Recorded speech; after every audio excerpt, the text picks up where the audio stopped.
do a little warm-up. I love to warm up every day. I hope you do as well.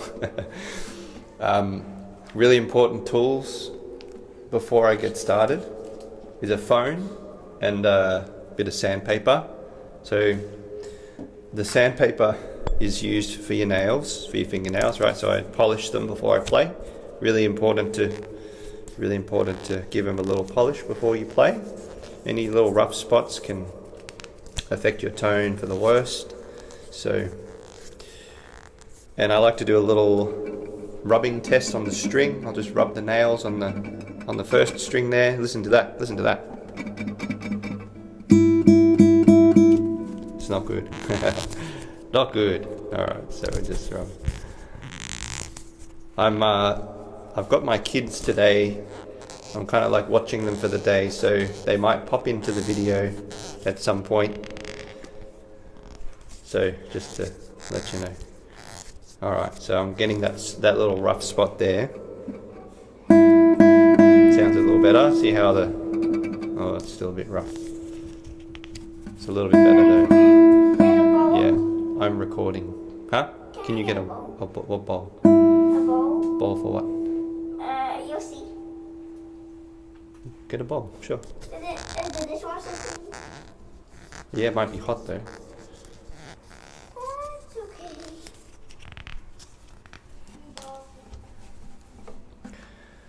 Okay, so that's always step number 1. I'd recommend that. It's going. Oh, then you have to wait.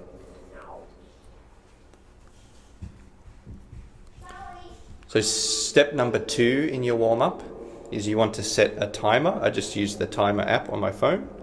So I'm going to do a shorter set. I usually do 45 minutes. I'm going to do 15 minutes now. 15 minutes is usually the minimum amount of time I'll take to warm up. So that's set for 15 minutes. Excuse me. Then the tool number 3 is a metronome.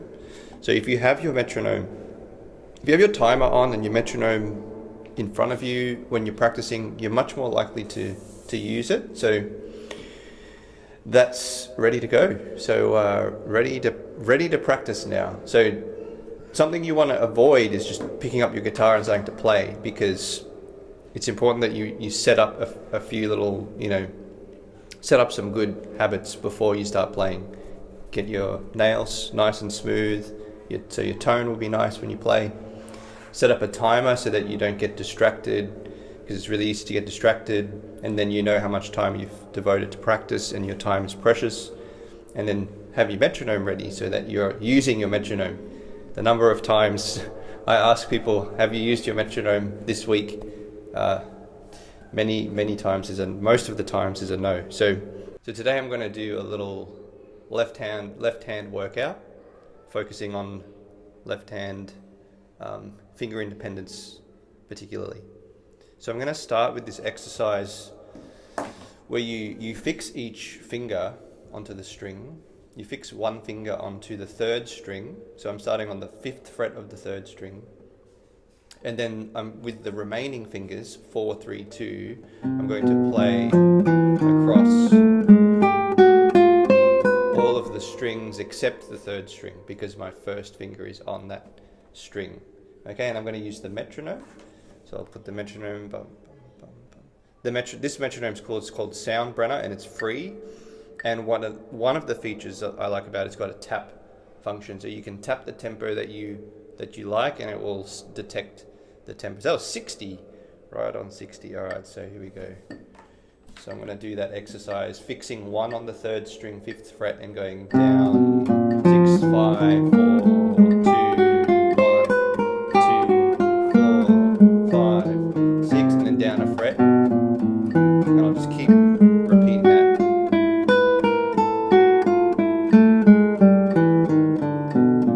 Down a fret.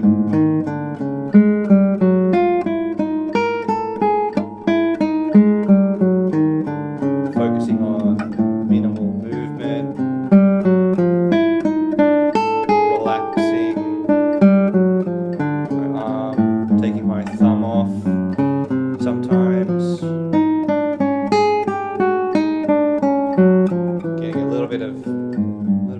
dynamic shaping. All right, so that's 1. Now I'm going to go to 2, finger 2 on the 6th fret of the 5th string. So starting in 5th position, and I'm going to go 4, 3, 1. So 4, 3, 1. I'm going to change the right hand finger to AI now. I'm doing rest strokes too.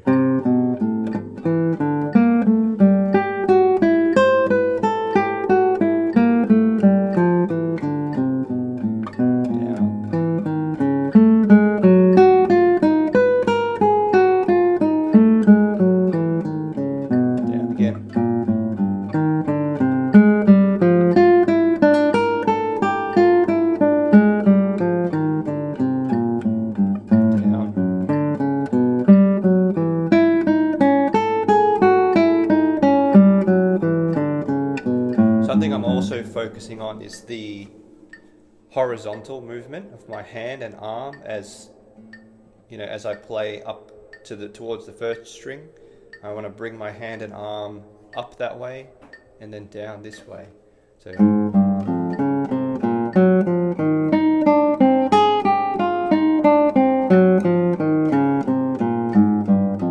okay, so there's finger 2. Now I'll do finger 3 on the 3rd string on the 7th fret now, and still again in the 5th position. Now we're going to do 4, 2, 1, and I'm going to do M and A, or A and M with the right hand, still rest stroke.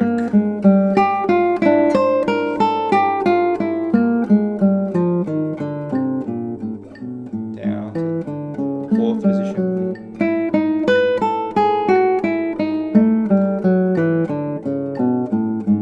Something else I like to do is, when we're changing strings, that's usually a little difficulty.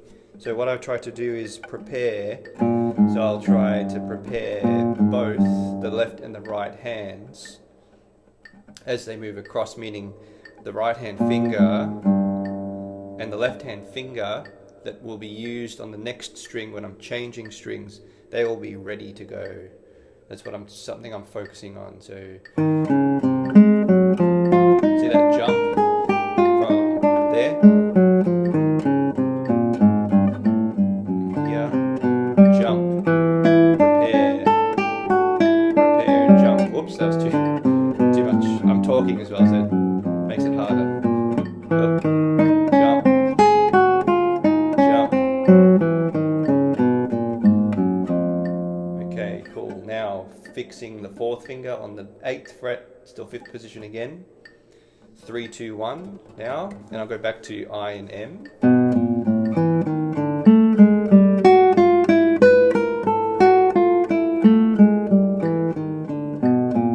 Now.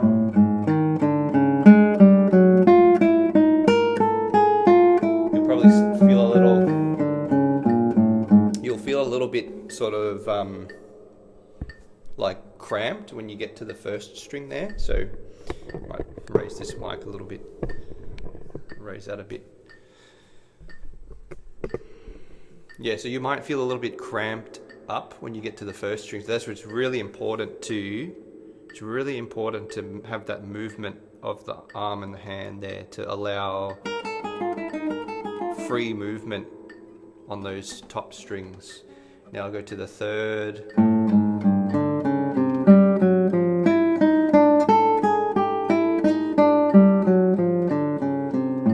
2nd position.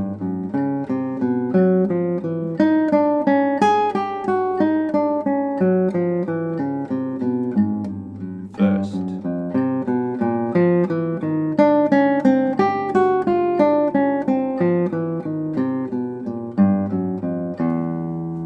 Okay, so that's that exercise complete. I did, fixing 1, fixing 2, fixing 3, fixing 4. Now I'm going to do sort of like the reverse of it. And instead of fixing 1 finger, I'm going to fix 3 fingers and independently move 1 finger. So we'll start with, I'm going to fix 3, 2, 1. So again, I'm starting in the 5th position. All of my fingers are on the 3rd string. And I'm going to move the 1st finger from the 5th string to the 2nd, and then from the 6th string to the 1st. So 5th, 2nd, 6th, 1st. Sometimes I like to add some little arpeggios into it as well. So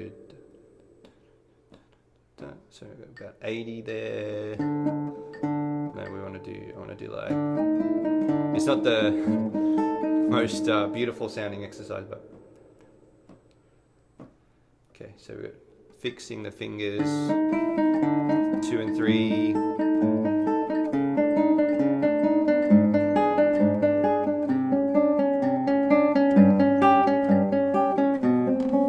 See my right hand more.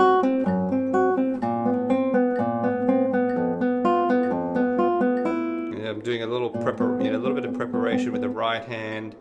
What we're trying to do here is get this independent, so that there's a freedom of movement of that moving finger, even though these are fixed, and that helps develop your finger independence, which is very important. Finger independence.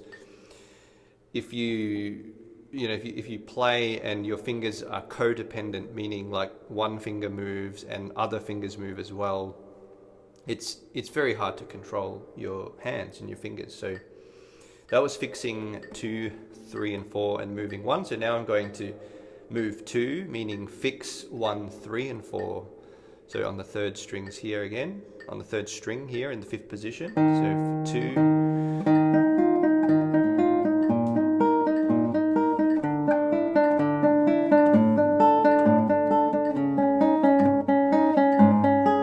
I've only got 5 minutes left on my timer. Probably because I'm talking. Now fixing, moving 3, so fixing 1, 2, 4.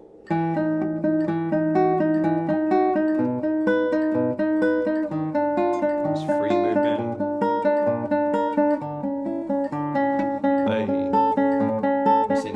I'm missing that second string sometimes.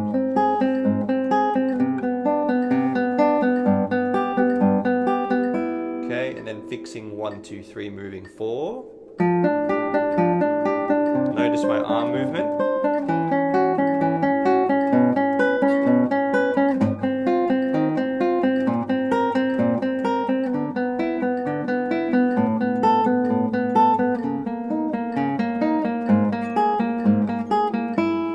Okay, that's done. Now I'm going to do a similar thing but with 2 fingers. So fixing 2 fingers and moving 2 fingers. So I'm going to start with 3 and 4 fixed and move 2 and 1 or 1 and 2.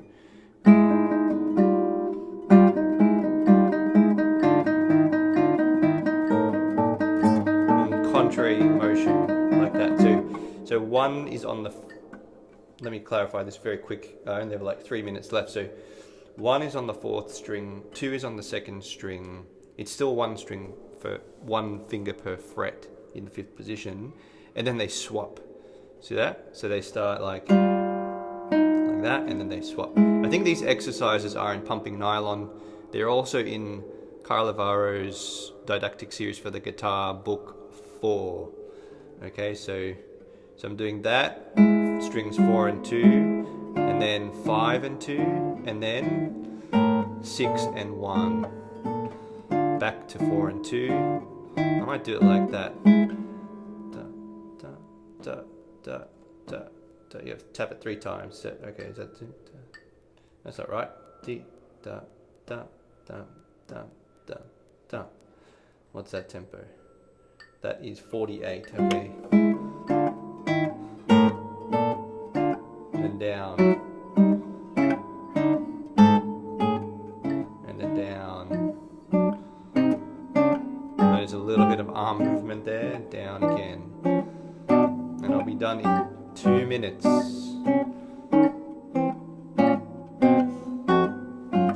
I'm noticing my wrist is bending a little bit there, so I'm going to straighten that up a little bit.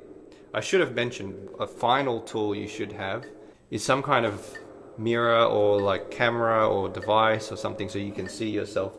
I've got 2 minutes left, so now I'm going to fix 2 and 3 and move 1 and 4. So 1 and 4 like this, and then they'll go in contrary motion. A lot of arm movement because that 4th finger.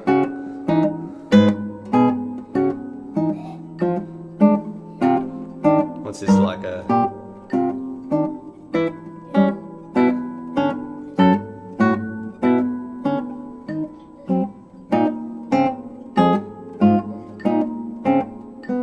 Okay, and then I'm going to fix 1 and 2 and do 3 and 4.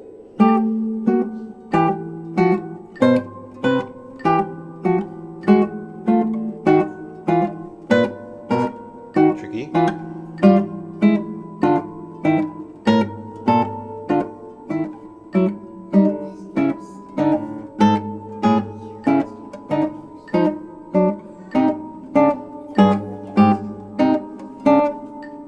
Okay, then I'm going to do 1 and 3 fixed, moving 2 and 4.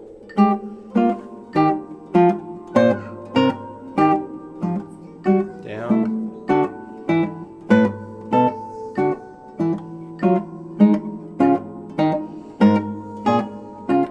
Straighten the wrist a little bit more. There we go.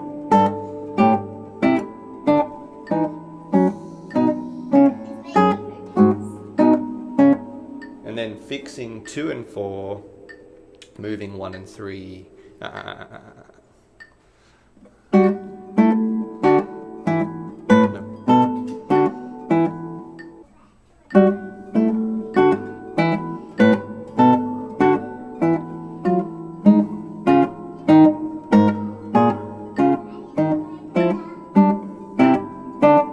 time is going to go off. Okay, so I'll stop that and finish this exercise.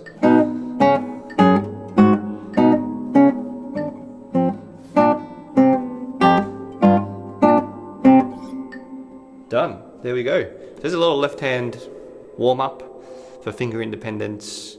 I just wanted to record that because I would normally do a warm up and thought it might be hopefully somewhat helpful for you to see the types of exercises that I do. A lot of guitarists do these exercises. There's lots of exercises out there. I like to categorize them into physical technique and musical technique. So this would definitely come under the category of physical technique. It doesn't have much to do with music in terms of like the building blocks like chords and scales and chord progressions and intervals and things like that. It's purely a mechanical exercise for the guitar that it doesn't really apply to other instruments very much. But whereas scales and chords and things can be played universally across other instruments, and you can also work on physical technique when you practice scales and chords as well, but these are very, very specifically tailored to the guitar and to very specific movements and attributes of our technique. So yeah, you can find these exercises in Pumping Nylon and in Carl Lavaro's book 4 of Didactic Series for the Guitar. So let me know if you want any more like warm-up videos or technique videos, and please subscribe to the channel. I've recently had 2,000 subscribers to this channel. Very really grateful to everyone for watching and your support and your comments. So thanks so much, and I'll see you next time.